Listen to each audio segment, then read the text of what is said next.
There's something quietly destroying your peace. Not your workload, not the economy, not even your past. It's the people around you. The ones who smile to your face but poison your mind. The ones who call themselves friends while sabotaging your growth in silence. You don't rise by being surrounded by people who pull you down. You don't become stronger by walking with those who fear your strength. And you don't gain clarity by spending time with minds that are drowning in noise.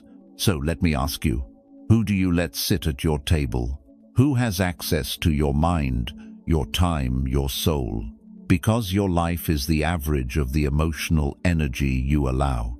The great Stoic Epicurus once said, "Associate with those who help you become your best self." That's not just philosophical advice. It's a survival strategy in a world full of emotional vampires, chronic victims, sweet-talking manipulators, and toxic optimists.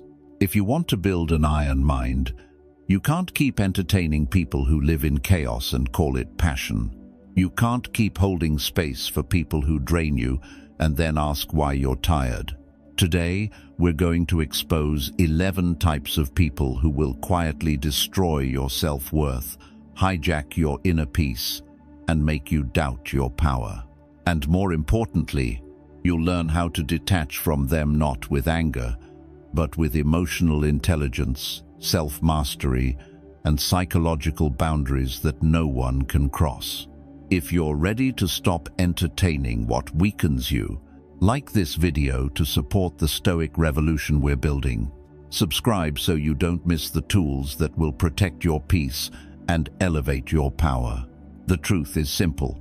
Not everyone deserves access to your life. And today, we're going to show you exactly who to cut off and how to walk forward in silence, stronger, sharper, and untouchable. Let's begin. Don't explain your philosophy. Embody it. Epictetus. You know this person. They don't scream. They don't lash out. But every conversation with them feels like someone slowly dripping acid into your mind. They complain about their job. They complain about their partner.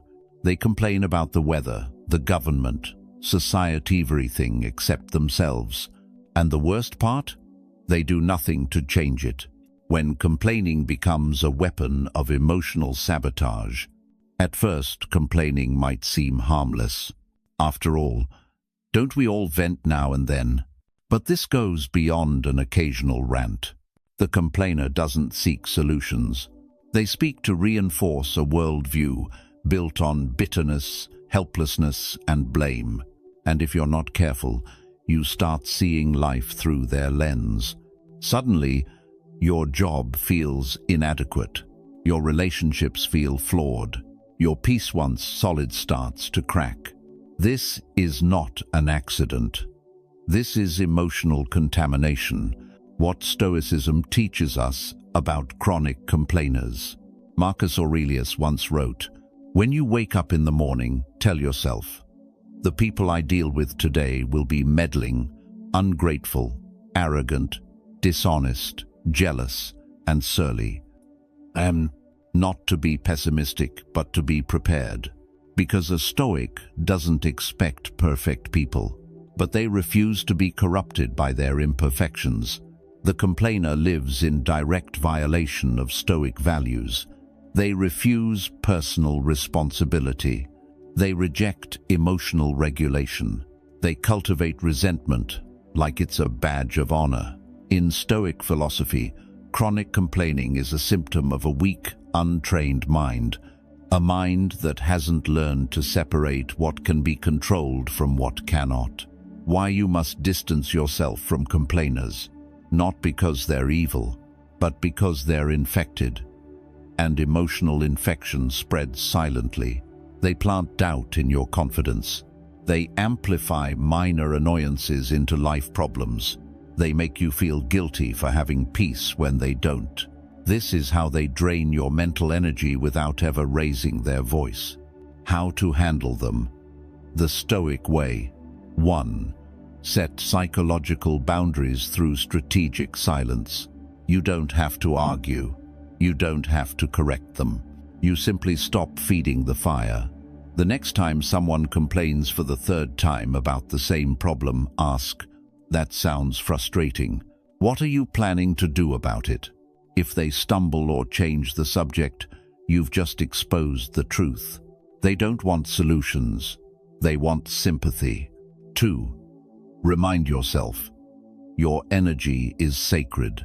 Just because someone is venting doesn't mean you owe them your focus. Your inner peace is a form of wealth, and you have the right to protect it with absolute discipline. 3. Create emotional distance. If you can't cut ties, cut depth. Be kind, be calm, but don't let their chaos into your soul. You're not obligated to be anyone's unpaid therapist, especially when they're addicted to their own misery. Reflection questions to sharpen your awareness. Who in your life leaves you emotionally drained after every conversation? Are you holding space for someone who has no intention of growing?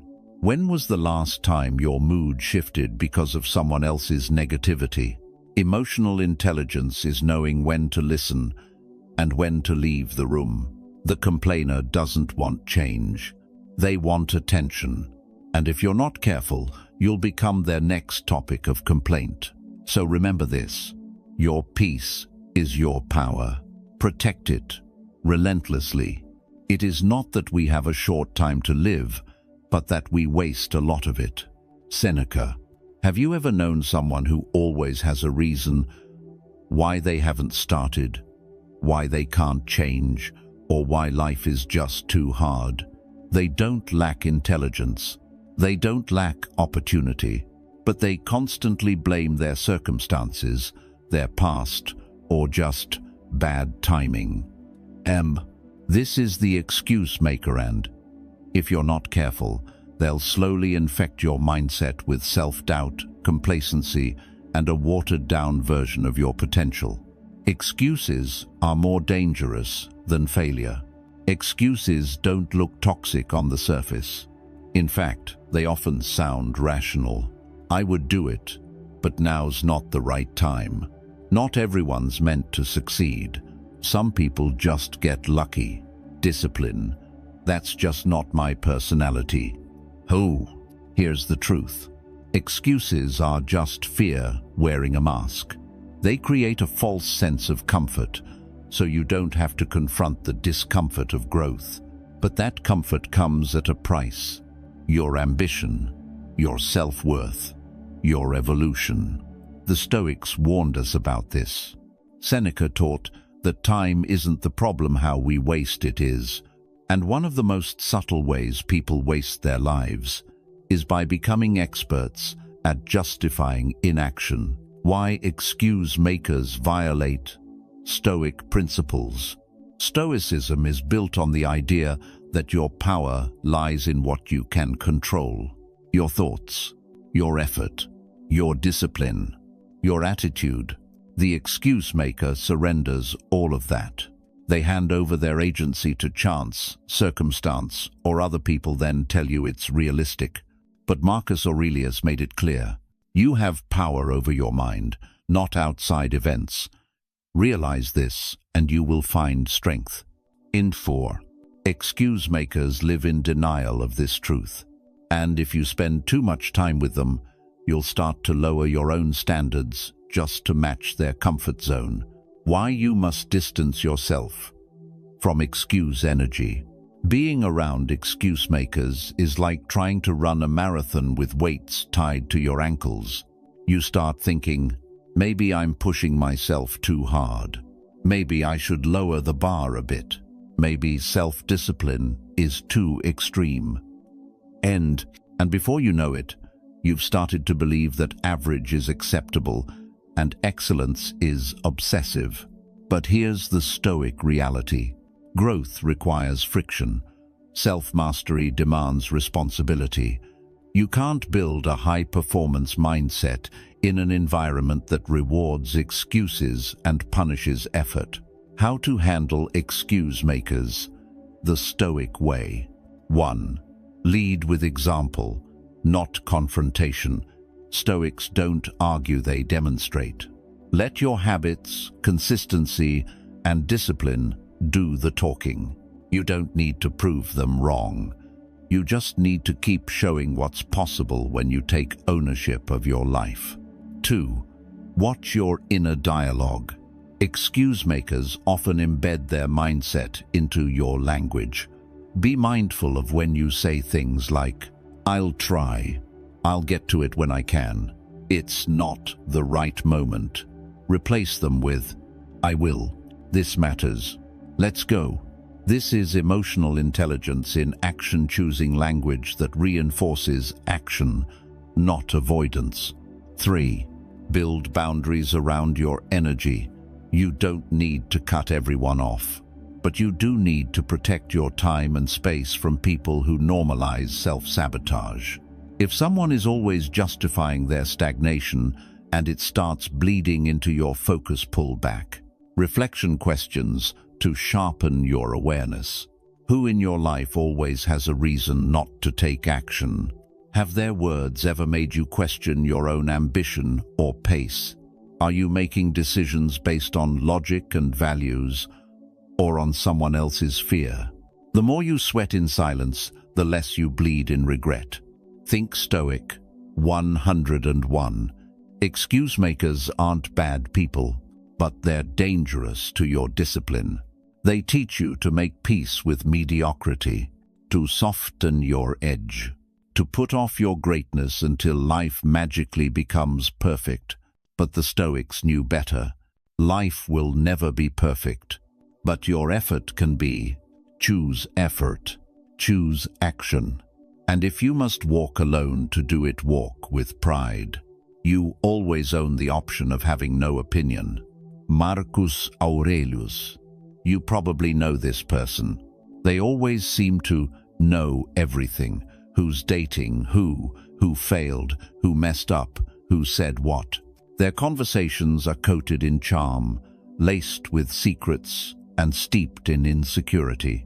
On the surface, they seem entertaining, but underneath, they are revealing a deeper truth. Gossip is the currency of the emotionally weak. Gossip isn't harmless, it's contagious.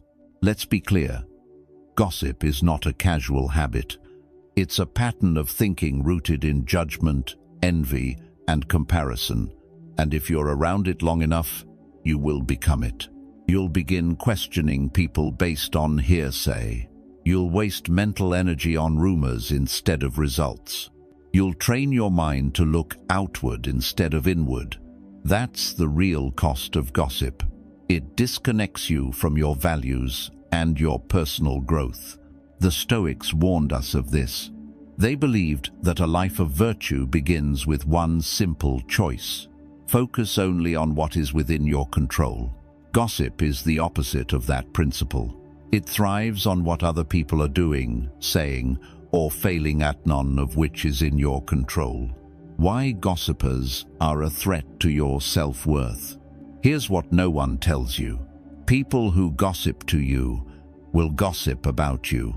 You're just temporarily useful, and that's the real danger. Gossipers build false intimacy through shared judgment. They bond by tearing others down. And if you engage, even passively, you co-sign their weakness. But more importantly, you weaken your own. Every moment you spend engaging in gossip is a moment you're not building your self-worth. You're not developing your character. You're not practicing discipline over your mind. As Marcus Aurelius said, waste no more time arguing about what a good man should be. Be one. Gossip keeps you stuck in observation mode, never in action mode. It's easier to talk about someone's mistakes than to fix your own. How gossip hijacks your emotional intelligence. Gossipers are emotional tricksters. They present opinions as facts. They weaponize charm to get your attention, and they subtly shift your focus from self-awareness to self-comparison. But emotional intelligence begins when you recognize this manipulation. and it strengthens when you refuse to play along. You don't need to fight it. You just need to outgrow it.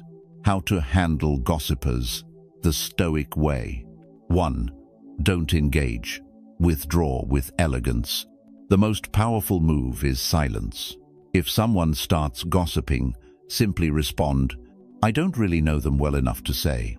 Or even better, "Let's talk about something that actually helps us grow." You don't need to scold them. Just refuse to participate in their mental laziness. 2.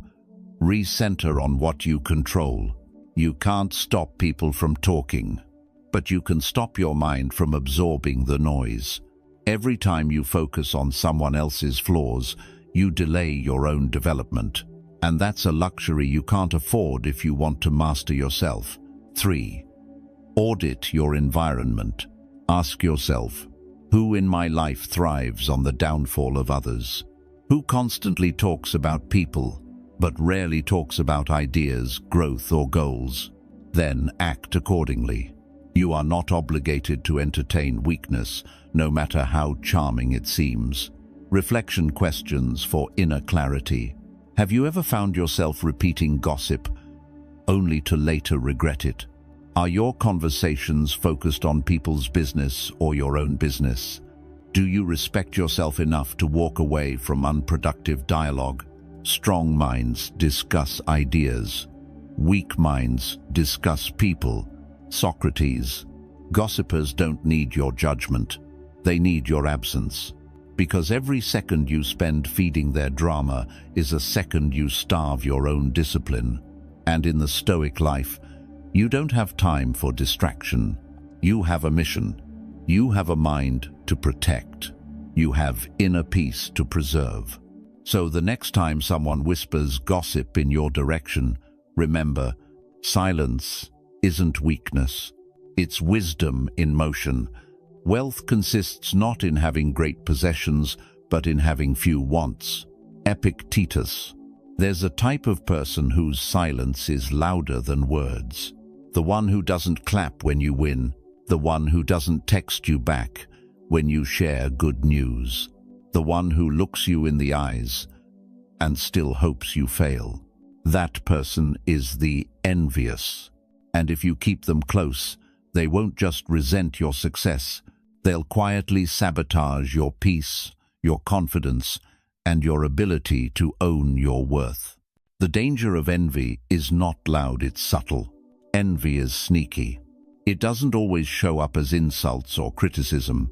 Sometimes it comes as backhanded compliments, fake smiles, sudden distance after your progress. Questions like, "Don't you think you're doing too much?" The envious don't attack your weaknesses. They target your strengths, because your growth reminds them of everything they've chosen not to pursue. And deep down, it hurts them. Why envy destroys relationships and self-worth. The Stoics saw envy as irrational. Why?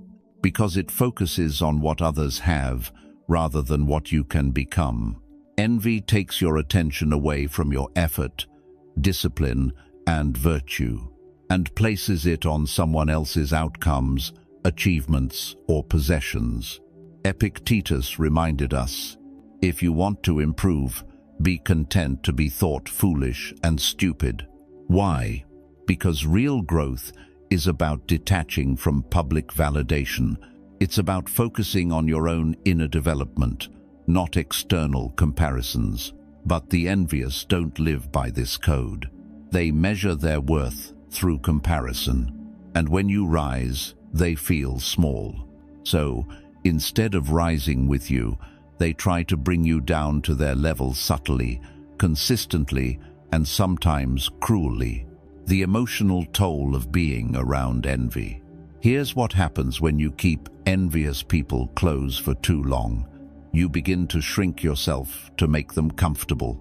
You hesitate before sharing your joy. You downplay your success so you don't seem too much. And slowly, without realizing it, you start to believe that your light is a burden. But that's not humility. That's self-sabotage. And the longer you tolerate envy, the more you abandon the full expression of your potential. You were not born to dim your light. You were born to live in alignment with your purpose. And that includes celebrating your growth without guilt. How to handle the envious? The Stoic way. 1. Practice detachment. Their emotions are not your burden. If someone resents your growth, that's their wound to heal, not yours to fix. You can be kind, you can be graceful, but you are not responsible for managing someone else's insecurity. 2. Protect your peace by protecting your wins. Not everyone deserves access to your victories. It's okay to share less. It's okay to grow in silence until you find a circle that celebrates, not competes. This is emotional intelligence in action, knowing who you can trust with your joy and who turns it into discomfort. 3. Replace envy with admiration, in yourself and in others. When you see someone succeed, let your first instinct be curiosity, not comparison. Ask, what can I learn from their journey? And when you succeed, celebrate without shame. Because a high-performance mindset includes self-respect. Reflection questions for inner alignment. Who in your life goes quiet when you share good news? Have you ever dulled your shine to avoid triggering others? Are you surrounding yourself with people who cheer for you or secretly compete with you? Your success will test more relationships than your failures ever will. Think Stoic 101. Envy is not about you. It's about what someone else refuses to face in themselves. But if you keep excusing their energy, you'll slowly mirror their mindset. You'll begin to believe that confidence is arrogance, that ambition is selfish, that staying small is the price you pay for peace. But Stoicism reminds us, peace doesn't come from shrinking. It comes from standing tall with clarity, virtue, and an iron mind. So the next time someone can't clap for you, walk away. Because real friends don't fear your light. They rise with it. The greatest remedy for anger is delay. Seneca, we all know someone like this. The one who snaps at waiters, slams doors when things don't go their way, turns every disagreement into a battlefield, walks into a room and leaves emotional debris behind.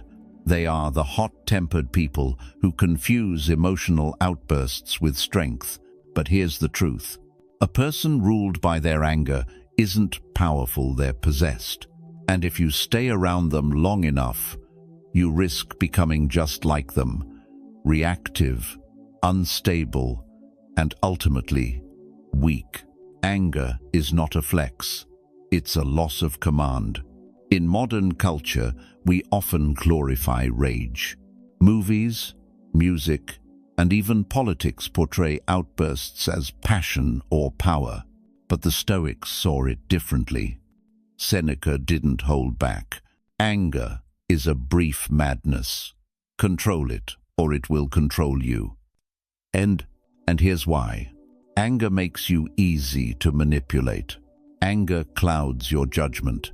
Anger trades long-term wisdom for short-term domination. In other words, anger is the emotion of the undisciplined. Why hot-tempered people violate Stoic values. At the core of Stoicism is the principle of self-mastery, the ability to govern your own mind, no matter what the outside world throws at you. But the hot-tempered live in constant emotional exposure.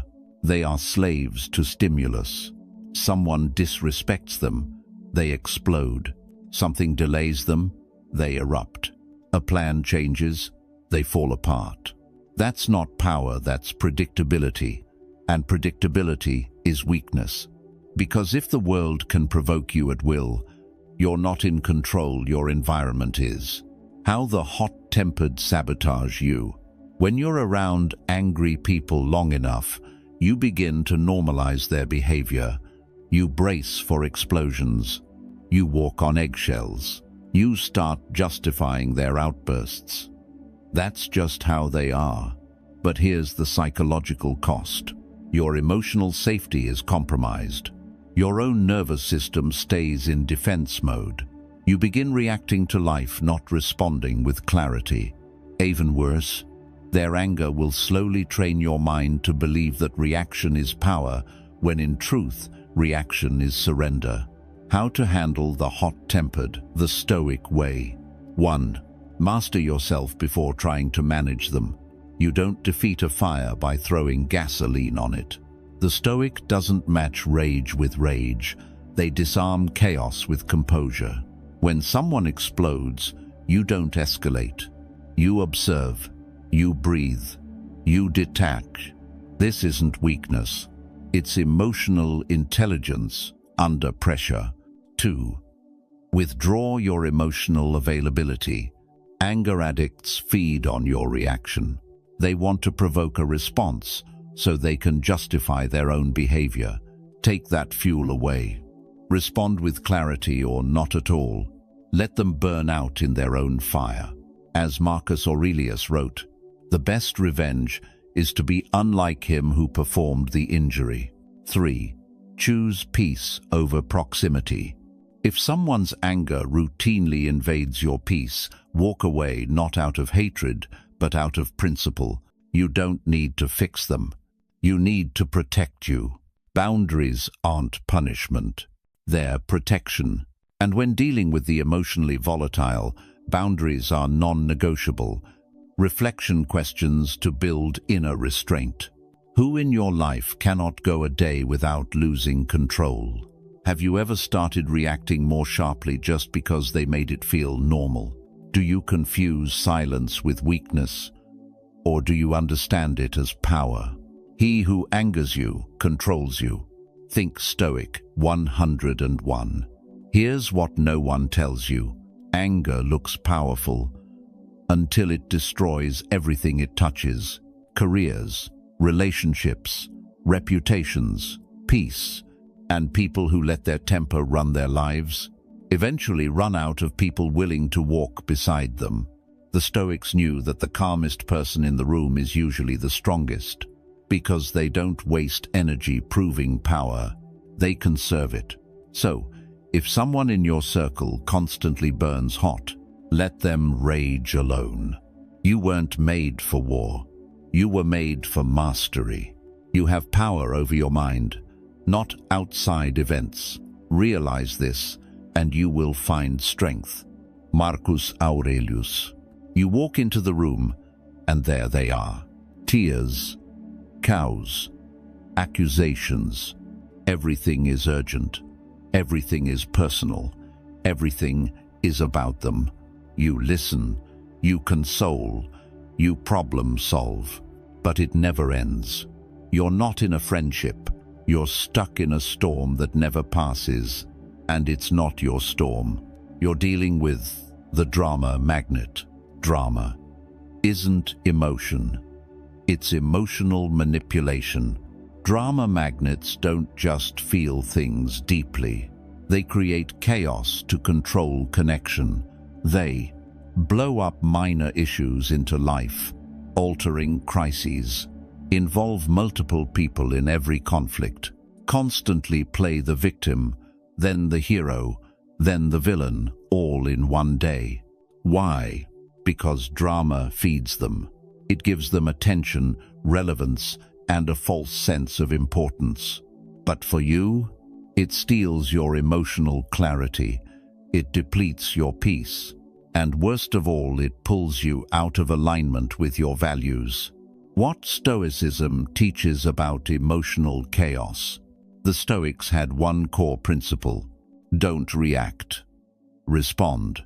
Drama magnets violate that principle with every breath. They need you to react. That's their fuel. But the Stoic mind doesn't play that game. It doesn't get baited. It doesn't enter battles it didn't choose. Because the moment you react to drama, you've already lost your discipline. And without discipline, your peace is for sale. The psychological cost of living in someone else's chaos. Being close to a drama magnet feels like constant fatigue without understanding why. Overthinking conversations that should have been simple. Feeling guilty for setting boundaries or even needing space. They teach you that calm is cold, silence is betrayal, self-focus is selfish. But here's the Stoic truth.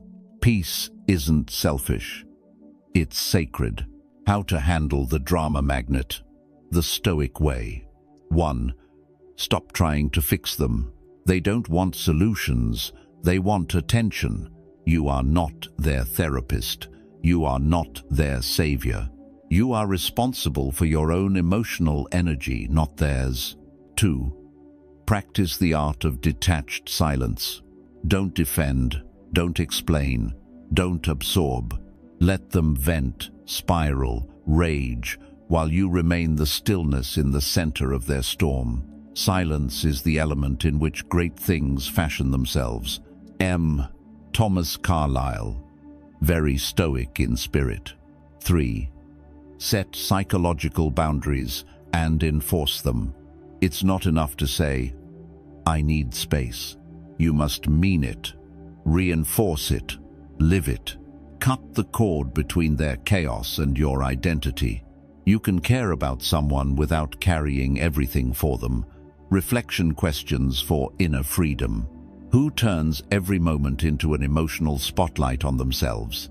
Do you feel drained, guilty, or out of control after engaging with them? Have you mistaken drama for depth and emotional volatility for connection? Emotional maturity is not reacting to chaos, but returning to clarity. Think. Stoic 101. The drama magnet doesn't want peace. They want attention. And if you don't protect yourself, you'll confuse exhaustion for love. But the Stoics remind us, peace is not found by avoiding conflict. It's found by refusing to enter unnecessary ones. So the next time someone tries to drag you into their storm, don't. Remain grounded. Remain sovereign. Remain unshaken. If someone can prove me wrong and show me my mistake in any thought or action, I shall gladly change, for I seek the truth, which never harmed anyone. Marcus Aurelius. There's a type of person who never shouts. They don't create chaos like the drama magnet. They don't lash out like the hot-tempered. They're calm, polite, reasonable, and absolutely corrosive. They are the naysayer, the person who cloaks doubt in logic and wraps fear in good advice. They don't attack your dreams head-on. They whisper, "Are you sure that's realistic? What if it doesn't work out? That's a bit risky, don't you think?" It sounds helpful, but it's not. It's poison in the form of concern, the subtle power of negative influence. The naysayer doesn't need to raise their voice. Their words echo in your head long after they leave. Why? Because they don't question your ideas. They make you question yourself. You start to second-guess your vision. You dial down your ambition. You begin to trade courage for caution, not because you believe it's right, but because someone else didn't believe in you. That's the power of the naysayer. And it's far more dangerous than open criticism. Why naysayers violate Stoic principles? Stoicism teaches us to filter everything through reason, not fear. But naysayers make fear feel like reason. They confuse pessimism with pragmatism. They label insecurity as intelligence. Epictetus warned us, it's not things that disturb us, but our interpretation of them. And naysayers are masters of distorted interpretation. They don't see what could go right. They only spotlight what might go wrong. If you let them close, they'll gradually erode your confidence under the disguise of realism. How naysayers shape a life that isn't yours. Many people never fail, not because they succeed, but because they never start. Why? Because someone said, "That's not possible." Be careful. Who do you think you are? And that voice, it didn't just speak once. It repeated until it became their inner voice. Now they live with safety, but no satisfaction, security, but no self-worth, comfort, but no courage. How to handle the naysayer? The Stoic way. 1. Separate intention from impact. Not all naysayers are malicious. Some truly believe they're protecting you, but that doesn't change the outcome. If their words make you shrink, stall, or stay silent, they're not helping. Be kind, but be clear. I value your concern, but I trust my vision. 2. Filter. Feedback through logic, not emotion. Before accepting criticism, ask, is this based on data or fear? Is this coming from experience or projection? Do they walk the path they're trying to talk me out of? If the answer is no, dismiss it, quietly, powerfully. 3. Build an inner wall of conviction. The Stoic doesn't need universal approval. They need internal alignment. When your intentions are rooted in virtue, growth, truth, courage, you don't beg for validation. You act. Let your courage speak louder than their caution. Reflection questions for inner clarity. Who in your life always plays devil's advocate, but never advocates for your potential? Have you delayed a dream because someone else couldn't see it? Are you building your life based on your values or their fears? Don't let someone else's limitation become your decision-making compass. Think Stoic 101. Naysayers don't destroy you. They don't have to. They just plant enough fear for you to destroy yourself. But Stoicism gives you the antidote: self-command, inner conviction, a mind led by reason, not reaction. The next time someone tells you, that's too ambitious, you respond, only to someone who stopped dreaming. And then you keep going. A gem cannot be polished without friction, nor a man perfected without trials. Seneca. We live in a world that worships positivity. Smile more, think happy thoughts. Good vibes only. It sounds uplifting until it becomes a trap, because not every moment is meant to feel good, and not every truth is meant to be sugar-coated. Some storms are meant to be faced, not denied. But the toxic positivist doesn't believe that. They cover every wound with glitter. They call pain low vibration. They treat emotional honesty as weakness, and without realizing it, they blind you with sunshine, the lie behind constant positivity. At first glance, they seem helpful. They're optimistic, cheerful, always upbeat. But when life gets hard, and it will, they respond with phrases like, just stay positive. Don't think about it. It could be worse. Everything happens for a reason. Here's what that actually means. I don't want to deal with your reality. I'd rather bypass pain than help you face it. Let's pretend everything's okay even if it's not. This isn't support. It's spiritual avoidance. And Stoicism has no tolerance for denial disguised as encouragement. Why toxic positivity violates Stoic principles? Stoicism isn't about pretending life is good. It's about preparing for when it's not. It teaches us to face suffering with courage, not cover it with cliches. To see reality clearly, even when it's brutal. Marcus Aurelius didn't say, ignore hardship. He said, you have power over your mind, not outside events. And that means we acknowledge the storm, but we don't let it control our inner weather. The toxic positivist does the opposite. They ignore the storm entirely, and they teach you to feel guilty for not smiling through disaster. The damage of forced optimism. When you're around someone who constantly avoids reality, you stop expressing yourself honestly. You bury emotions instead of processing them. You begin to associate sadness with failure, and that is dangerous. Because suffering that is buried doesn't disappear, it festers. It becomes anxiety, resentment, isolation, and eventually emotional detachment. The Stoics knew pain is a teacher if you're willing to listen, but the toxic positivist teaches you to silence the teacher and smile anyway. How to handle the toxic positivist the Stoic way. 1. Replace forced positivity with rational optimism. Stoicism is not about being negative, it's about being prepared. A Stoic asks, what's within my control? What can I learn? What can I endure? You don't need blind faith.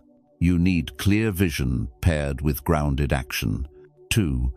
Create space for emotional honesty. You're allowed to say, this hurts. This is hard. I don't have it figured out. That's not weakness, that's emotional intelligence. And any relationship that doesn't allow that is not safe for your growth. 3. Stop mistaking denial for wisdom. If someone constantly tells you to avoid negative thoughts, ask, are they actually helping you grow? Or are they keeping you comfortable in delusion? Pain is real. And Stoicism doesn't hide from it. It teaches you to train through it. Reflection questions for mental clarity. Do you feel safe expressing pain, or do you feel like you always have to be okay? Have you ever silenced your struggles to make someone else comfortable? Are you surrounding yourself with people who validate your growth or deny your reality? The Stoic does not deny emotion. He disciplines it through truth. Think Stoic 101. Toxic positivity doesn't heal, it hides. And anything you hide from will one day control you. But when you face life with open eyes, even when it's uncomfortable, you reclaim your power. So next time someone says, just think positive, say this instead. I'll think clearly. I'll act wisely. I'll feel deeply and still rise. That's not low vibration. That's inner power. It's not what happens to you, but how you react to it that matters. Epictetus. We've all been hurt, betrayed, rejected, overlooked, undervalued. Pain is part of life, but staying stuck in it is a choice. The victim doesn't just feel pain, they wear it like a uniform. Their wounds become their identity. Their trauma becomes their conversation starter.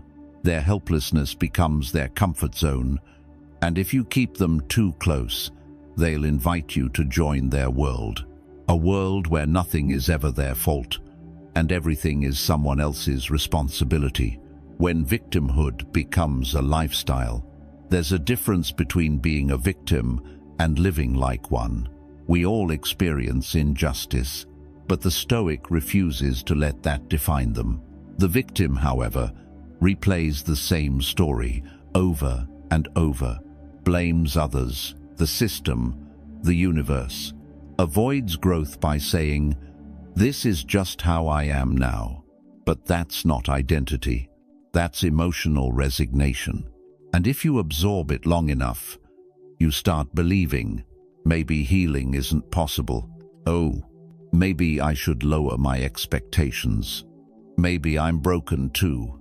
That is the infection of victimhood, not physical, philosophical. It attacks your sense of agency and convinces you that suffering is a life sentence. What Stoicism teaches about power and responsibility. Epictetus lost his freedom, his body, and his status, but not his mindset. He said, no man is free who is not master of himself. The Stoic does not deny pain, but they refuse to be defined by it. To be Stoic is to say, yes, this happened. Yes, it hurt. But now, what will I do with it? That's not denial. That's self-command. The danger of staying around victim energy. When you stay close to people who live in constant victimhood, here's what happens. You become their therapist instead of a friend. You start absorbing their helpless worldview. You feel guilty for having hope or ambition. And the most dangerous part, you begin to mistake survival for strength. But Stoicism doesn't aim for survival, it aims for transcendence. Because surviving your past is not the goal. Rising from it is. How to handle the victim. The Stoic way. 1. Empathize, but don't enable. You can care without carrying. Support their healing, but don't validate their stagnation. Say, I hear your pain, but I also see your power. What do you want to do about it? 2. Draw a line between emotion and identity. It's okay to feel lost, but it's not okay to build your home there. If someone defines themselves only by what hurt them, you must protect your emotional boundary. Their story is not your responsibility to relive. 3. Encourage ownership, not outsourcing. Real healing begins where blame ends. Ask them, what's in your control now? How can you respond differently this time? Who do you want to become? These are Stoic questions. They reopen the door to inner power if the other person is willing to walk through it. Reflection, questions for inner strength. Do you feel like you're constantly managing someone else's pain while ignoring your own? Have you held back your joy because someone in your life always makes it about their struggle? Are you being pulled into someone's victim cycle or inviting them into your healing path? Victimhood is not a personality. It's a phase. You're meant to outgrow it. Think Stoic 101. The victim wants sympathy more than transformation. They seek validation for their story, not elevation from it.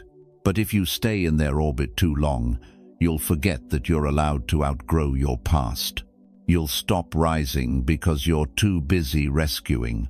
Stoicism says, you are not defined by what broke you. You are defined by how you rebuild. So don't sink to prove your empathy. Rise, and let that be the invitation. He who is not a slave to another's opinion is truly free. Epictetus. Not all threats are loud. Some come disguised as kindness. Compliments laced with obligation. Support that subtly erodes your confidence. Smiles that cost you your voice. You're not being attacked. You're being manipulated. And that's what makes it dangerous. The manipulator doesn't raise their voice. They raise your self-doubt. They twist your emotions so that you can't tell if you're the problem or they are. Manipulation isn't about power. It's about confusion. The goal of a manipulator isn't domination. It's disorientation. They want you second-guessing your decisions, apologizing for your boundaries, feeling guilty for saying no. Because if you stay confused, you'll stay compliant. And the more emotionally intelligent you are, the more they exploit that. They know you'll listen. They know you'll care. They know you'll hesitate before walking away. That's the trap. And if you don't recognize it, you'll find yourself over-explaining, over-giving, over-apologizing, and undervaluing yourself. What Stoicism teaches about emotional sovereignty. Marcus Aurelius said, "The happiness of your life depends upon the quality of your thoughts." But a manipulator doesn't want you to trust your thoughts. They want to insert theirs. They chip away at your confidence until you look to them for clarity. They want control, not by force, but by corrupting your inner compass. The Stoic refuses this, because in Stoicism, true freedom isn't about external liberty, it's about mental clarity. The ability to think for yourself, feel without distortion, and act in alignment with your values, not someone else's agenda. Signs: you're dealing with a manipulator. You feel guilty for setting boundaries. You find yourself justifying decisions that shouldn't need explaining. They reward you when you comply and withdraw when you don't. Your self-worth slowly erodes, and you don't know why. This is not connection. It's emotional colonization. And if you don't guard your mind, someone else will occupy it. How to handle the manipulator, the Stoic way. 1. Reclaim your internal authority. You don't owe explanations for what protects your peace. If someone makes you feel bad for honoring your boundaries, that's not love. That's leverage. A Stoic knows. My peace is mine, to preserve, not yours to negotiate. 2. Observe their patterns, not their words. Manipulators are skilled with language. They say the right things but repeat the same behaviors. So don't listen to their promises. Watch their patterns, then decide with clarity if their presence aligns with your principles. 3. Enforce boundaries without emotional leakage. You don't need to get angry. You don't need to prove anything. You just need to act. Walk away. Limit access. Speak clearly, and then let your absence reinforce what your words already said. This is strategic detachment, the Stoics' ultimate form of emotional protection. Reflection questions for mental and emotional integrity. Do you feel emotionally lighter or heavier after interacting with them? Are you doing things out of alignment just to keep the peace? Have you started shrinking your voice to preserve their comfort? A manipulator doesn't take your power. They convince you to give it away. Think Stoic 101. The manipulator doesn't need force. They just need access. But you have a choice. The Stoic way isn't to fight for control. It's to remove the need for their approval altogether. Because once you master your own emotions, once you take full ownership of your mind, you become unmanipulable. And that, my friend, is true inner power. We've come a long way from complainers to manipulators, but there's one more silent threat left. Not the person who manipulates you, but the one who wears you down through indulgence, distraction, and lack of discipline. If you seek tranquility, do less, or do what's essential, and do it with reason. Marcus Aurelius. They're fun. They laugh loudly. They say things like, "Come on, don't be so serious. Life's too short, treat yourself. You can't be disciplined all the time." They don't yell. They don't insult. But their influence? It's quietly corrosive. This is the overindulgent, the person who makes mediocrity feel like a lifestyle and weakness sound like freedom. The lie of indulgent living. They promote pleasure over purpose, escape over endurance, instant gratification over inner growth. But they don't call it weakness. They call it living in the moment. They call it being free. They call it self-love. But here's what they really mean. I'm avoiding discomfort. I fear discipline. I don't want to confront the version of me that could be better. And if you don't recognize the subtle erosion, you'll begin to call your own compromises balance. What Stoicism teaches about self-indulgence? The Stoics weren't anti-pleasure, but they knew that pleasure without principle leads to slavery. Epictetus said, "Freedom is the only worthy goal in life." But you cannot be free if you are a slave to your passions. Overindulgence isn't freedom. It's dependence with better branding.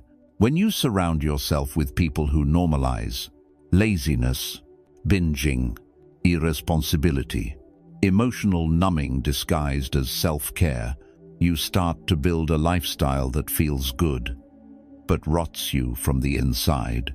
The cost of tolerating the overindulgent: you delay your goals because there's always tomorrow. You abandon discomfort, and with it, growth. You stop demanding excellence from yourself. because no one around you does. Soon, mediocrity becomes culture, and you no longer rise because there's no one reminding you that you can. The overindulgent rarely destroy your life. They just slowly sabotage your standards, and that's enough to keep you from becoming who you were meant to be. How to handle the overindulgent? The Stoic way. 1. Don't argue, out-discipline them. You don't need to convince anyone to change. You just need to become the counter-example. Let your routine, clarity, and focus speak louder than their indulgent noise. 2. Reframe discipline as liberation. To the undisciplined, structure looks like a prison. To the Stoic, it's the path to freedom. Discipline isn't punishment. It's the ultimate expression of self-respect. 3. Protect your inner environment. If you're constantly around people who ridicule structure, belittle growth, and avoid challenge, change the room. You don't need to become a monk, but you do need to guard your momentum like your life depends on it, because it does. Reflection questions for personal power. Have you ever excused self-sabotage by calling it self-love? Who in your life encourages comfort over commitment? Are you living with intention or just reacting to pleasure? True freedom isn't doing whatever you feel like. It's having the strength to do what serves your highest self. Think Stoic 101. The overindulgent mean no harm, but they normalize the very habits that keep you average. And in a world where ease is worshipped, discipline is rebellion. So live with restraint, speak with purpose, and build a life that makes indulgence look like a cheap substitute for what you really came here to do. Associate with those who help you become the best version of yourself. Epictetus. You've seen it now. Not just the obvious enemies, but the subtle ones, the sweet ones, the ones who drain your spirit in whispers, not screams. Some call them friends, but their patterns tell a different story. They complain and call it connection, lie and call it protection, manipulate and call it love, normalize weakness and call it freedom. And you've spent enough time tolerating what you know in your gut is eroding your soul. You're not just cutting people off, you're reclaiming yourself. This isn't about becoming bitter. It's about becoming bulletproof. It's not about being cold. It's about being clear. Because every moment you spend explaining your boundaries to someone who keeps crossing them is a moment stolen from your growth, your peace, and your greatness. You don't need more explanations. You need more execution. You don't need more approval. You need more alignment. What happens when you let them go? You create space for emotional intelligence, for self-worth, for inner peace, for spiritual discipline, and for a high-performance mindset that no longer bends for low-frequency people. Let them talk. Let them wonder. Let them regret. Your silence will say more than any goodbye ever could. Here's what you do now. Like this video if it lit a fire under your emotional boundaries. Subscribe to Think Stoic 101 for daily wisdom that fortifies your mind. Share this with someone who's finally ready to walk away from what weakens them. And drop a comment. I protect my peace. I protect my path. Let the world know you're no longer available for chaos. Remember this. You don't rise by being accepted. You rise by becoming unshakable. Walk in silence. Stand in truth. And rise like no one saw it coming.